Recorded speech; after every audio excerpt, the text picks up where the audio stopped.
Hi అండి. మా హోటల్‌లో చేసే మైసూర్ బోండా ఎలా చేసుకోవాలి? పిండి ఎలా కలుపుకోవాలి? దాన్ని ఎలా బీట్ చేస్తే మైసూర్ బోండాలు రౌండ్‌గా వస్తాయో ఈ వీడియోలో చూపిస్తాను.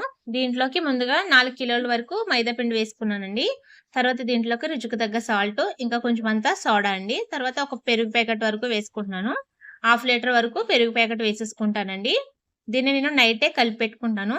ముందుగా స్టవ్ మీద నేను కొన్ని నీళ్లయితే వేడి చేసుకున్నానండి. గోరువెచ్చగా అవ్వాలి. దాంట్లోనే కొద్దిగా ఆయిల్ కూడా వేసుకున్నాను. ఆయిల్ కూడా వేసుకొని గోరువెచ్చగా అయిన తర్వాత దీన్ని పిండిలోకి వేసేసుకొని కలిపేసుకుంటున్నానండి. ఈ నీళ్ళు సరిపోవు కాబట్టి తర్వాత మామూలుగా చల్లనీళ్ళు వేసుకొని అయితే కలిపేసుకుంటాను పిండిని. చూడండి ఈ విధంగా కలుపుకోవాలి. ఎక్కడ ఉండలు లేకుండా ఈ లూజ్ ఉండేలా కలుపుకోవాలండి. కలుపుకొని దీన్ని నైట్ అంతా అలాగే ఉంచేసుకోవాలండి. తర్వాత నెక్స్ట్ డే మార్నింగు దీన్ని బాగా బీట్ చేసుకోవాలండి. మనం బొండాలేసుకోవడానికి ఒక అరగంట ముందు ఇలా బీట్ చేసుకొని పక్కన పెట్టుకుంటే గనక పిండి బాగా పొంగుతదండి. పొంగి మనకి మైసూర్ బొండాలు రౌండ్‌గా వస్తాయి. బాగా గుల్లగా వస్తాయండి. చూడండి ఆయిల్ మీడియం హీట్ అయిన తర్వాతే ఈ మైసూర్ బొండాలు ఈ విధంగా వేసుకోవాలి. ఇలా వేసుకుంటేనే రౌండ్‌గా వస్తాయండి. బాగా కాలిన తర్వాత ఒక గిన్నెలోకైతే తీసేసుకున్నాను.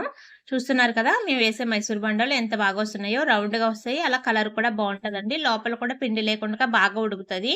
మీరు కూడా ఒకసారి ట్రై చేసి ఎలా వచ్చిందనేది కామెంట్ చేయండి. వీడియో నచ్చితే లైక్ చేయండి.